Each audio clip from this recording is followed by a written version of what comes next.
দেশটা চলছে নাইয়ের উপর দিয়ে। এই যে প্রচণ্ড বৃষ্টি, ম্যাক্সিমাম রোডগুলোতে পানিতে প্লাবিত। রোড আছে কিন্তু তার ক্যানাল নেই, সুয়েজ ব্যবস্থা নেই। প্রত্যেকটা রোডে ট্রাফিক সিগন্যালে ট্রাফিক আছে কিন্তু ডিউটি নেই, সব এলোমেলো। থানা আছে, মামলা নেয় না। উপদেষ্টা আছে, সিদ্ধান্ত দেয় না।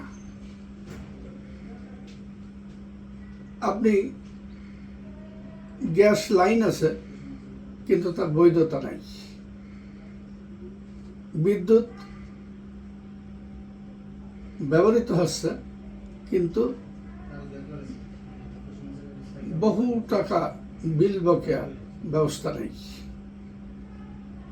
আসলে এক কথা বলতে গেলে দুর্নীতিবাজ দুর্নীতি করছে কিন্তু তার অ্যাকশন নাই। সাদাবাজ সাদাবাজি করছে, কোনো ব্যবস্থা নেই। এই নাইয়ের উপর দিয়ে যদি এইভাবে দেশ চলে, সে দেশের ভবিষ্যৎ কি হতে পারে বুদ্ধিজীবী মহলের সেটা ভাববার ব্যাপার। ধন্যবাদ সবাইকে।